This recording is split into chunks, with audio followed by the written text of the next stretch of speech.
Hola, soy Guillermo Torres Quirós y estamos en la videocolumna de esta semana. La semana que se ha dicho es la semana del gran pico del coronavirus. Y bueno, ¿de qué temas vamos a platicar? Bueno, pues nada más y nada menos que del hijo de Manuel Bartlett y los contratos millonarios.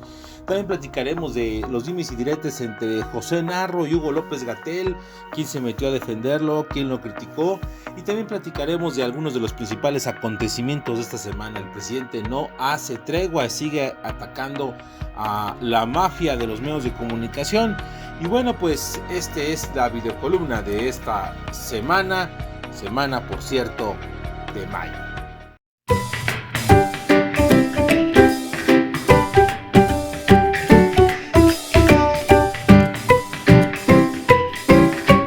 Resulta que hace unos días se dio a conocer que León Manuel Bartlett Álvarez, hijo de Manuel Bartlett, quien fuera secretario de Gobernación en la época de Miguel de la Madrid, secretario de Educación Pública con Carlos Salinas de Gortari, quien fuera gobernador del estado de Puebla y después fuera senador de la República, en un paso en el que también quiso ser candidato a la presidencia del PRI.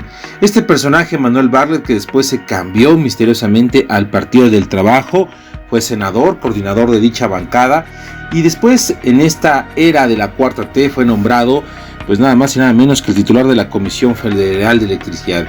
Efectivamente, el hijo de Manuel Bartlett, quien tiene por nombre León Manuel, pues realizó un contrato millonario entre el Instituto Mexicano del Seguro Social, delegación del estado de Hidalgo, y su empresa, una empresa que pues no solamente ha hecho este contrato, sino ha hecho otros contratos.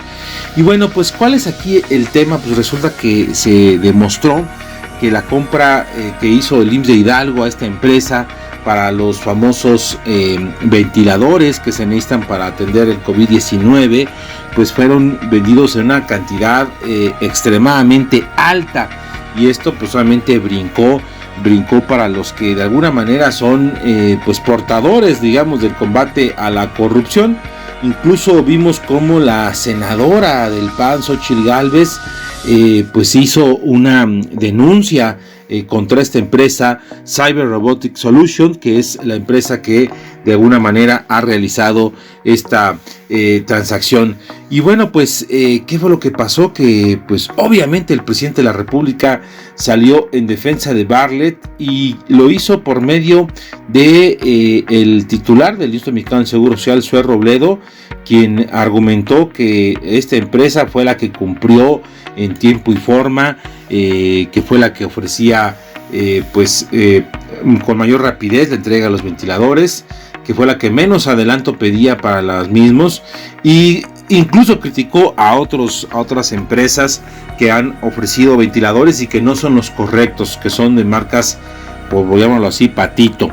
El tema es que pues esta acusación contra corrupción, que todo parece ser que es un contrato ventajoso al hijo de uno de los principales personajes de la Cuarta T, quedará en la impunidad, porque parece que esa es la dinámica de la actual administración, no meterse con los que son amigos del presidente. Y si no, pregúntele a Grupo Salinas y a Ricardo Salinas Pliego, el cual sus famosas tiendas Electra han permanecido abiertas sin ser de primera necesidad durante el actual periodo que estamos viendo de cuarentena. Ha habido muchas críticas contra precisamente esta empresa que incluso se metió en un debate ante las críticas de su principal conductor de noticias, Javier Alatorre, contra el subsecretario Hugo López-Gatell, y que después tuvo que salir a dar disculpas en una defensa, por cierto, bastante extraña del presidente de la República. Bueno, pues todo eso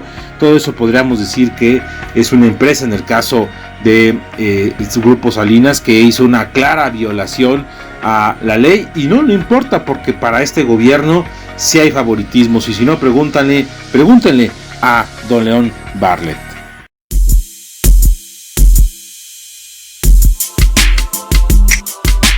Y bueno, otros que también entraron a una polémica interesante fue precisamente José Narro. José Narro, hay que recordar que fue pues rector de la UNAM y después fue secretario de Salud en el gobierno de Enrique Peña Nieto, e incluso aspiró a la candidatura presidencial del 2018. Al final de cuentas decidió no hacerlo. Después se mencionaba que podría ser dirigente nacional del PRI, también se bajó de ahí, incluso renunció a ese partido político. Y bueno, pues el señor Narro fue polémico esta semana porque hizo críticas bastante fuertes contra el gobierno de Andrés Manuel López Obrador, para ser exactos, contra Hugo López-Gatell, el subsecretario estrella, y porque dijo que la falta de credibilidad de las cifras y que se daban bandazos en materia de salud con esta pandemia que estamos viviendo. Hay que recordar que Narro es un personaje que pues, tiene rato en el sistema político mexicano. Narro incluso fue subsecretario de Gobernación en la era de Salinas, con Carpizo como secretario de la misma Secretaría de Gobernación. Y bueno, pues Narro es ese tipo de personajes que tienen cierta liderazgo moral para muchos personajes de la política mexicana. Incluso hay que decir que el propio José Narro actualmente juega mucho con Futuro 21 y con que posiblemente sea candidato de algún partido de oposición a la Cámara Baja. Bueno, pues estas declaraciones del señor Narro pues no le gustaron al gobierno de Andrés Manuel López Obrador, y como se dice tradicionalmente, pues no había obviamente había quien defendiera al propio López-Gatell. Salió gente como Ricardo Monreal, el coordinador de los senadores de Morena, el cual pues dijo que se le hacía extraño ese comentario de Narro, que no era de un político a la altura de él.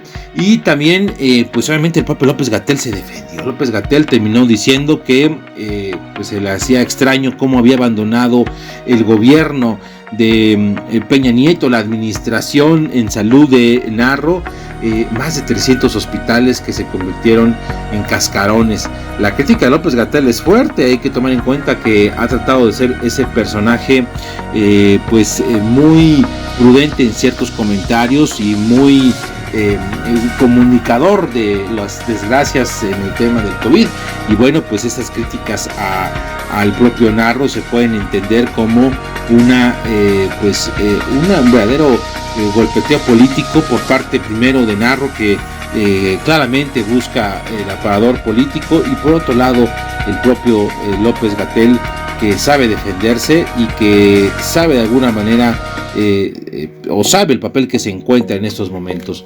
Lo que es un hecho es que no le fue bien a Narro, pues porque sí, es evidente que en la administración de Peña hubo corrupción en el sector salud.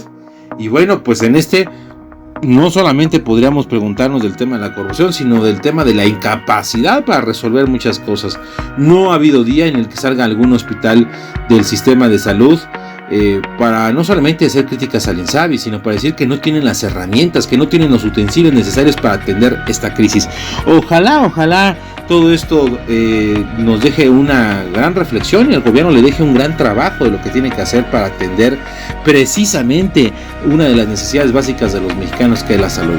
Y bueno, pues en esta semana en la que ya hemos llegado a más de 3,000 fallecimientos por el COVID-19, en el que tenemos más de 30,000 ya contagiados, y en los que se critica el famoso modelo Centinela, este modelo que ha hecho López-Gatell de multiplicar por 8, por 10, por 12 toda la problemática que se vive de los contagiados. Pues bueno, esto es realmente algo muy cuidadoso que atender.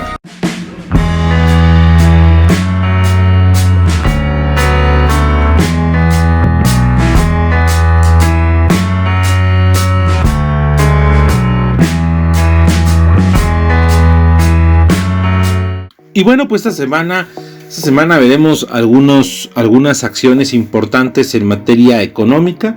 Es la semana en la que se van a conocer pues los informes del primer trimestre en tema de desempleo, en el tema de precisamente inscritos en el Seguro Social, y las cifras podrían ir entre los 700,000, los 900,000 ya despedidos por esta crisis que estamos viviendo del COVID-19. La verdad es que esta semana que viene será una semana donde sabremos de alguna manera cómo ha reaccionado ya en materia económica real. También en esta semana podríamos saber qué pasará con Pemex, cuyo valor es cada vez un valor conocido como valor basura. Esos serán algunos de los principales indicadores de la economía en estos días.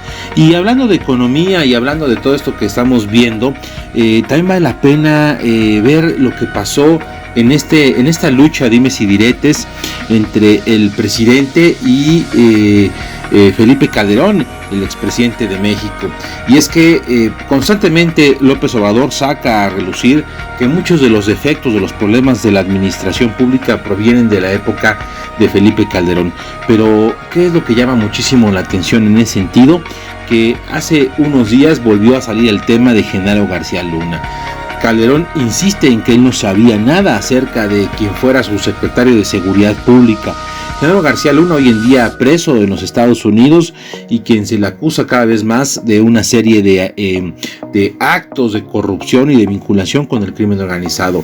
Digamos que el ingrediente especial fue que la ex embajadora de Estados Unidos, la señora Robinson, terminó diciendo que en una declaración en proceso que Felipe Calderón sí sabía de la vinculación de García Luna.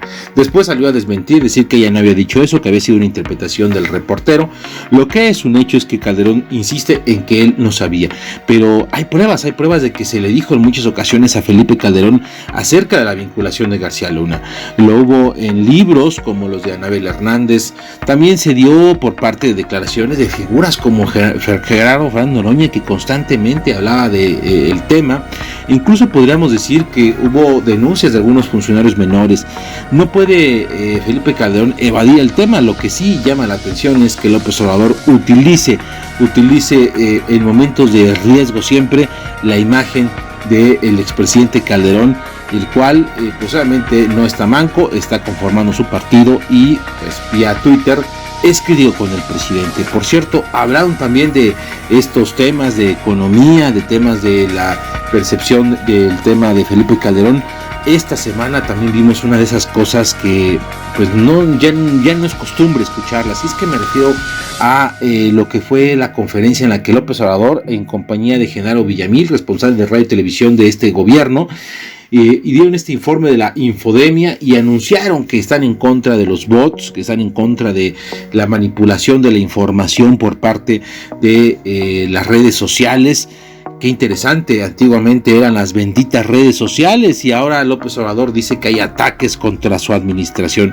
La verdad es que esto de la infodemia no es algo nuevo, tomando en cuenta que efectivamente hay muchas fake news, pero lo que llama muchísimo la atención a toda esta dinámica es que el propio López Obrador ha sido un crítico constante de los medios de comunicación, medios como el periódico Reforma, a los que le ha dedicado minutos enteros de la mañanera para criticarlos, medios de comunicación que han tenido que salir en su defensa ante las críticas del presidente, incluso el propio proceso, que históricamente hay una liga ahí con la Cuarta Transformación. Recordemos que el consejero jurídico Julio Scherer Ibarra es hijo del fundador de la revista Proceso y es pues pieza clave de la actual administración.